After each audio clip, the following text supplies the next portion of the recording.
بسم اللہ الرحمن الرحیم۔ آج ہم آپ کے سامنے رسول اللہ صلی اللہ علیہ وآلہ وسلم کا ایک اخلاقی معجزہ بیان کریں گے۔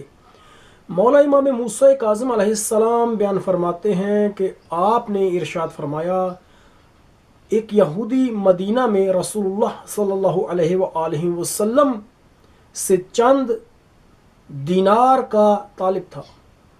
آپ صلی اللہ علیہ وآلہ وسلم اس کے چند دینار کے مقروض تھے۔ ایک دن اس یہودی نے آپ صلی اللہ علیہ وآلہ وسلم سے یہ درخواست کی کہ آپ میرے دینار لوٹا دیجیے۔ رسول اللہ صلی اللہ علیہ وآلہ وسلم نے اس سے یہ کہا کہ میرے پاس اس وقت کچھ نہیں ہے۔ تو وہ یہودی کہنے لگا تو پھر میں آپ کو اپنے پاس ہی رکھوں گا، آپ کو جانے نہیں دوں گا۔ حضرت صلی اللہ علیہ وآلہ وسلم نے اس سے یہ ارشاد فرمایا تو میں تیرے پاس ہی ٹھہرتا ہوں۔ اب دن گزر گیا، ظہر عصر مغرب عشاء کی نماز آپ نے اسی کے پاس پڑھی، رات گزر گئی۔ اگلے دن حضرت صلی اللہ علیہ وآلہ وسلم کے اصحاب نے اس یہودی کو دھمکیاں دینا شروع کر دیں اور اسے ڈرایا۔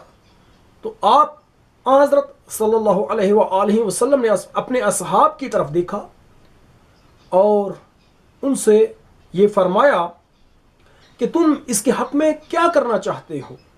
تو انہوں نے کہا کہ اے رسول اللہ، یا رسول اللہ صلی اللہ علیہ وآلہ وسلم، یہ یہودی آپ کو اپنے پاس بند کیے بیٹھا ہے، اپنے پاس ٹھہرائے بیٹھا ہے، یہ آپ کو نہیں چھوڑ رہا۔ آپ صلی اللہ علیہ وآلہ وسلم نے ارشاد فرمایا کہ میں اہل ذمہ پر اور اہل غیر ذمہ پر، یعنی یہودیوں پر اور یہودیوں کے علاوہ پر ستم کرنے کے لیے مبعوث نہیں کیا گیا۔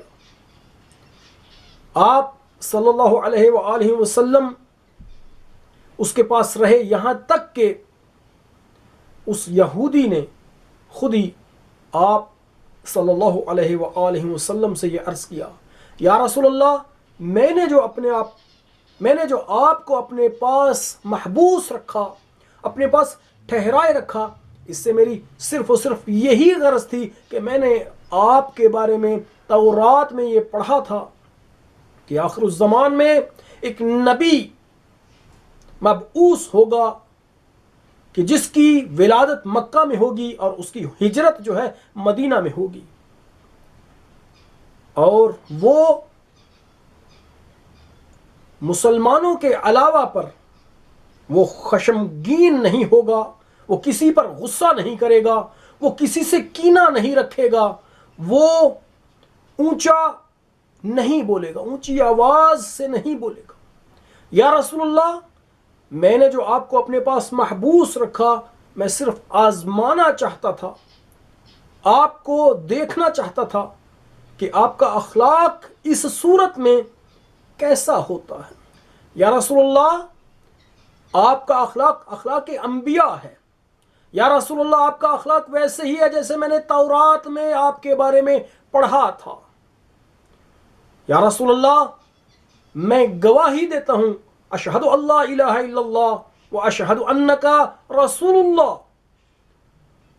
یا رسول اللہ، میں گواہی دیتا ہوں کہ اللہ کے علاوہ کوئی معبود نہیں اور آپ بے شک اللہ کے بھیجے ہوئے نبی ہیں۔ انہی باتوں کے ساتھ وہ مسلمان ہو گیا اور اس نے اپنا مال میں سے آدھا مال رسول اللہ صلی اللہ علیہ وآلہ وسلم کو بخش دیا، ہدیہ کر دیا، اور آپ سے یہ عرض کرنے لگا، یا رسول اللہ، قانون شریعت کے مطابق آپ اس مال کو جس طرح سے بھی چاہتے ہیں خرچ کریں، یہ آپ کا مال ہے اور یہ میں نے آپ کو ہدیہ کر دیا۔ رسول اللہ صلی اللہ علیہ وآلہ وسلم کے بارے میں اسی لیے خداوند متعال نے ارشاد فرمایا تھا، انکا لعلی خلق عظیم، اے میرے حبیب، آپ اخلاق کے بلند ترین مرتبے پر فائز ہیں۔ رسول اللہ صلی اللہ علیہ وآلہ وسلم کی زندگی میں اگر کوئی دیکھے اور آپ کی زندگی کا مطالعہ کرے تو یقیناً وہ یہ پائے گا کہ عرب، جاہلی عرب، ان کے درمیان آپ کا مبعوث ہونا اور ان لوگوں کے درمیان مبعوث ہونا جو کھڑے جانور کا گوشت زندہ زندہ کا کاٹ لیتے، اپنی بچیوں کو دفن کر دیتے، زندہ دفن کر دیتے، زنا، چوری کرنا، ڈاکہ ڈالنا، اس طرح کے دوسرے گناہ ان کے نزدیک گناہ تصور نہیں ہوتے تھے، رسول اللہ نے ان کو وہ بلند اخلاق تک پہنچا دیا، ان پستیوں سے نکال کر بلندیوں پر، اخلاق کی بلندیوں پر فائز کر دیا۔ یہ رسول اللہ کا اخلاق تھا۔ پروردگار متعال ہمیں آپ کے حقیقی امتیوں سے قرار دے۔ وصلی اللہ علی سیدنا محمد وآلہ الطیبین الطاہرین۔